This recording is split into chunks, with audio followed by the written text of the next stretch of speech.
बिहार में एनडीए की बम्पर जीत हुई है, लेकिन सबसे ज़्यादा अच्छा परफॉर्मेंस जो है वो जनता दल यूनाइटेड का रहा है। 85 सीटों पर जनता दल यूनाइटेड जीती है। और अभी हमारे साथ जनता दल यूनाइटेड के नेता मनीष वर्मा साहब हैं, जो कि फॉर्मर ब्यूरोक्रेट हैं, मुख्यमंत्री के काफ़ी करीबी हैं। कई योजनाओं को इन्होंने बिहार में इम्प्लीमेंट किया और कंसीव किया। सर, आपका बहुत बहुत स्वागत है एनडीटीवी से बात करने के लिए। क्या ऐसी जीत आपने सोची थी? बहुत बहुत धन्यवाद मनोरंजन जी। देखिए, हम लोगों ने भी नहीं सोचा कि इतनी बड़े पैमाने पे जनता का विश्वास हमें प्राप्त होगा। और जिस ढंग से जनता ने ये मैंडेट दिया है, तो ये खास तरीके का मैंडेट है जिससे देख करके लगता है कि जनता ने एक स्पष्ट मैंडेट जनादेश दिया है कि आप ये काम करो। जिस एजेंडे के साथ हम लोगों के पास गए थे, उस पे एक तरह से मुहर लगाई है। और जिस तरह का शासन व्यवस्था पिछले 20 वर्षों से एनडीए सरकार नीतीश जी के नेतृत्व में दे रही है, उसके पर एक तरह से मुहर है।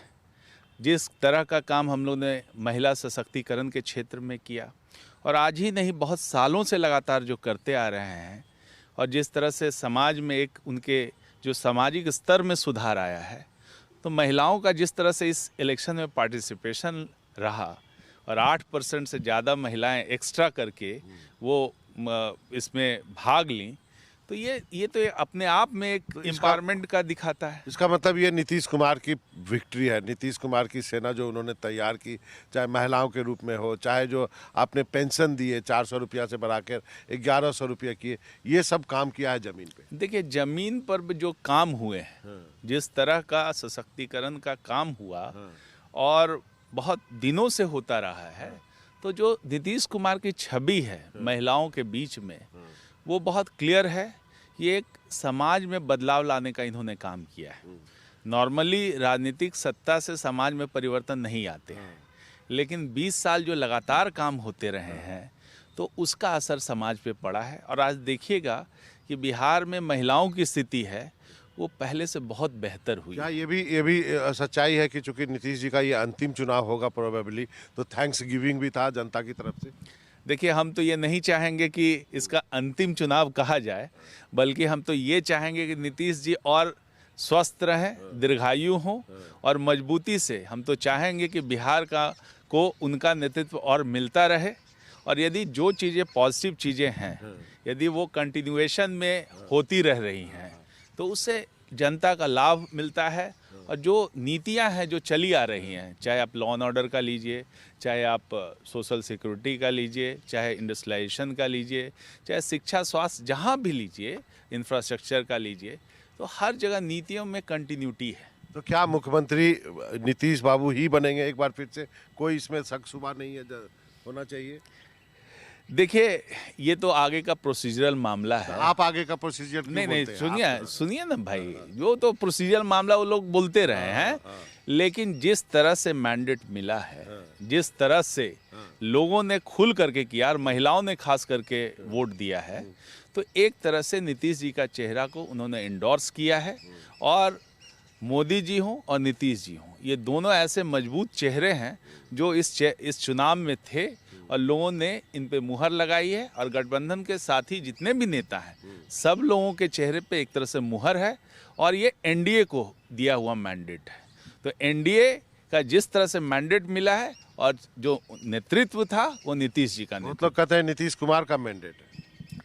अब जैसे इसको इंटरप्रेट करें, हम तो कहेंगे कि एनडीए का है, लेकिन नीतीश जी भी जिस तरह से लोगों ने बढ़ चढ़ के भाग लिया है, महिलाओं ने खास करके बढ़ चढ़ के भाग लिया है, उससे ये प्रतीत होता है कि जनता ने नीतीश जी को मुख्यमंत्री बनाने के लिए मैंडेट दिया। तो कब ओथ लेंगे नीतीश बाबू?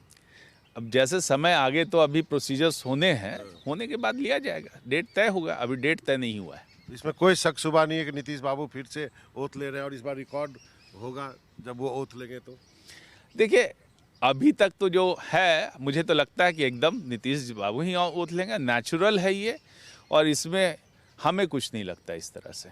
और सबका विश्वास प्राप्त है, सभी दलों का आशीर्वाद प्राप्त है उनको, तो मुझे लगता है इसमें कोई दो मत। पूरे प्रचार के दौरान मुख्यमंत्री के हेल्थ के बारे में बहुत कुछ कहा गया, लेकिन उन्होंने करीब 80 रैलियां की, मेरे ख्याल 84 की। उन्होंने 84 जो है सभाएं की, और कई जो है रोड शो किए। तो जितना हर दिन 5-6 उन्होंने इस तरह से सभाएं की। और एक दिन आप नालंदा को देखें तो पूरा का पूरा दिन 7 विधानसभा को 10 से 12 घंटा लगातार रोड शो करके कवर किया है। अब इस पर भी यदि कोई हेल्थ के विषय में कुछ कहता है तो भाई वो कहने के लिए स्वतंत्र तो है। बिहार की जनता को इंतजार है कि इतनी बड़ी विक्ट्री के बाद नीतीश बाबू कब आएंगे, कब वो दिखाई देंगे, कब कुछ बोलेंगे, कुछ इसकी संभावना भी है। देखिए, जब बातें हो रही है, प्रोसीजर चल रहा है, काम रुका हुआ नहीं है। पहले तो हम बिहार की जनता को बहुत बहुत धन्यवाद देते हैं कि ये उनका जो आशीर्वाद हम लोग को प्राप्त हुआ है। हम इतना ही कहेंगे कि बिहार की जनता को जो जो अपेक्षाएं हैं इस सरकार से, उसको पूरी करने में ये सरकार कोई भी कसर नहीं छोड़ेगी। और नीतीश जी का काम तो बोलता है, इतना बरसों से जो करके दिखाया है, आगे भी जो उन्होंने वादे किए हैं वो निभाएंगे। इस बार कैबिनेट में एलजेपी भी होगी अब। निश्चय, यदि हम लोग फॉर्म कर रहे हैं तो निश्चय एलजेपी तो गठबंधन की पार्ट है और 19 सीटें उन्होंने जीती है, तो निश्चय है कि वो पार्ट रहेंगी। उप मुख्यमंत्री भी हो सकता है एलजेपी का या बीजेपी का भी होगा, ये हम नहीं कह सकते, इस पे अभी निर्णय हम इसके विषय में मेरी जानकारी नहीं है। जो होगा वो तो तय होकर के सभी दलों में हो करके तय होकर के होगा। सर कोई डेट फिक्स हुआ है शपथ ग्रहण का? अभी तक तो नहीं मालूम है मुझे। नहीं मालूम जी। तो ये थे मनीष जी, जो कि साफ साफ उन्होंने कहा कि नीतीश कुमार के चेहरे पे चुनाव लड़ा गया था, बम्पर जो है सफलता मिली है और नीतीश कुमार ही अगले मुख्यमंत्री के रूप में शपथ लेंगे। कैमरामैन अशोक माले के साथ मनोरंजन भारती, एनडीटीवी इंडिया के लिए।